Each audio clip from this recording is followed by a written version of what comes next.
I've been farming for a long time. Day in and day out, I'd spend planting my crops. But that all changed when the nuke happened. Now I'm only left with one thing left to do. Defend.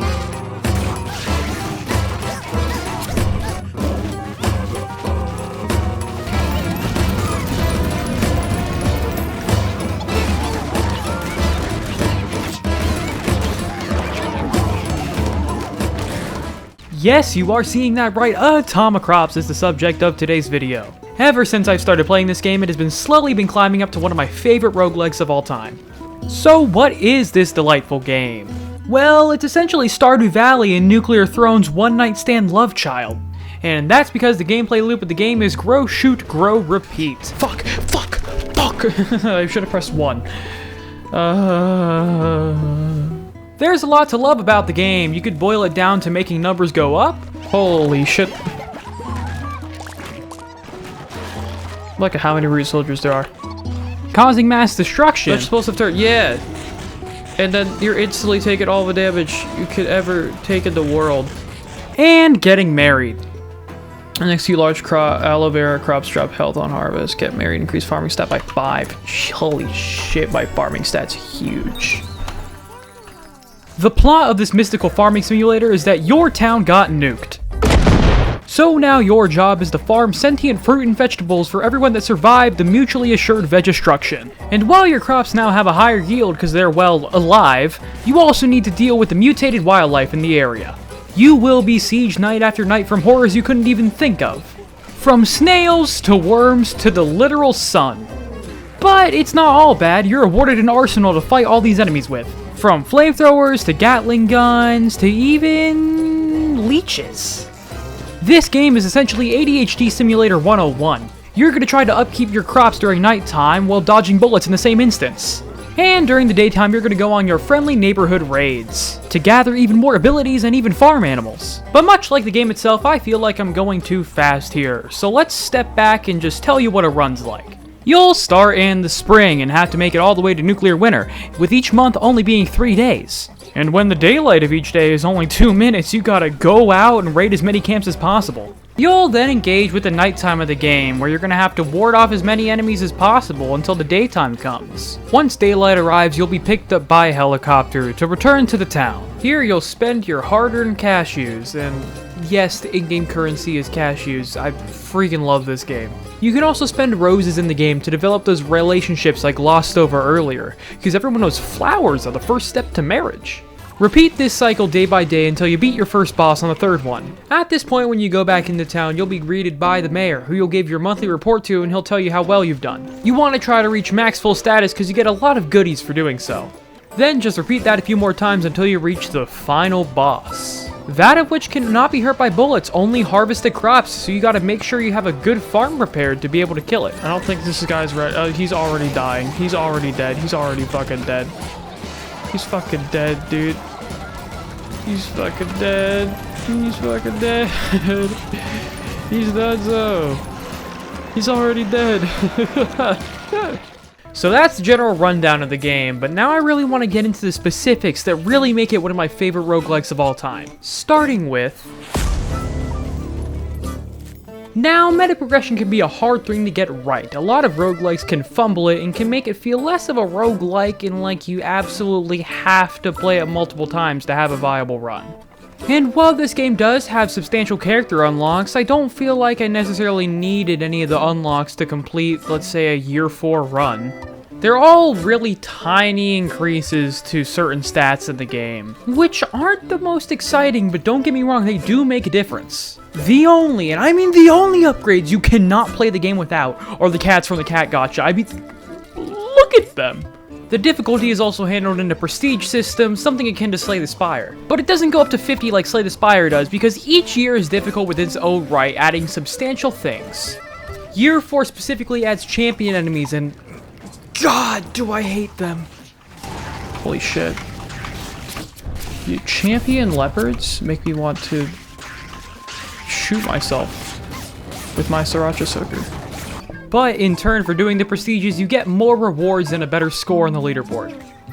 70,000. We are 195th this week. I don't know how you get a score that high.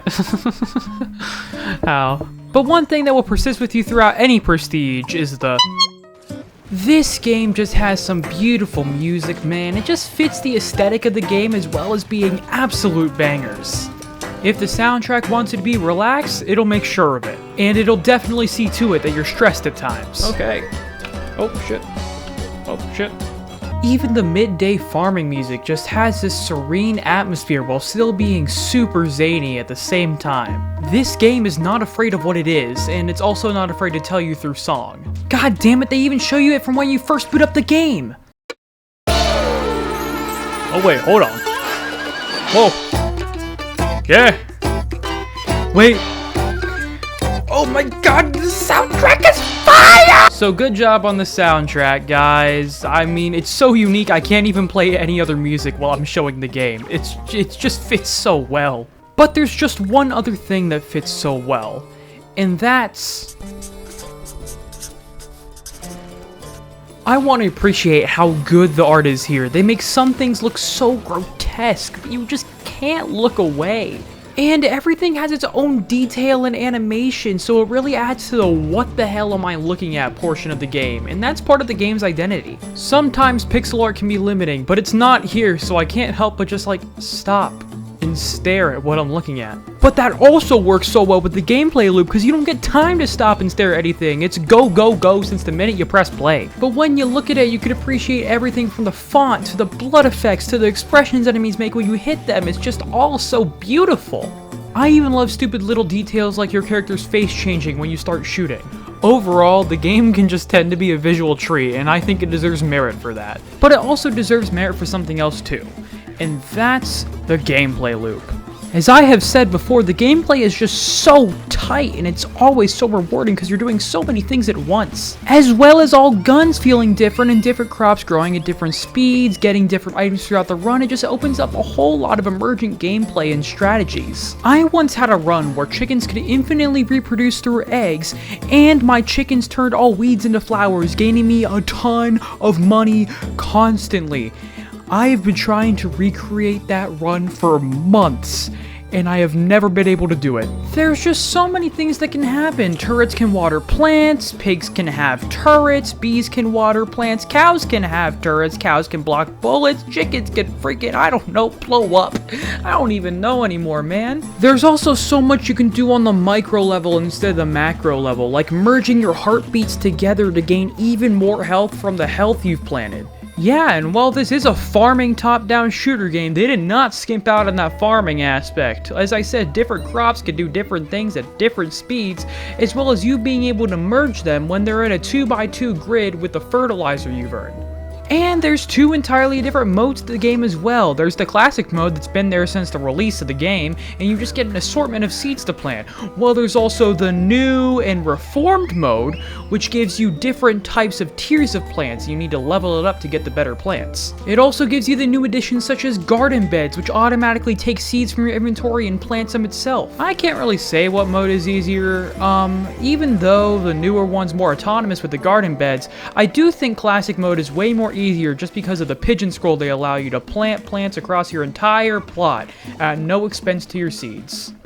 I really love this game, and while some parts of it are bad, Dandelion, I'm stupid.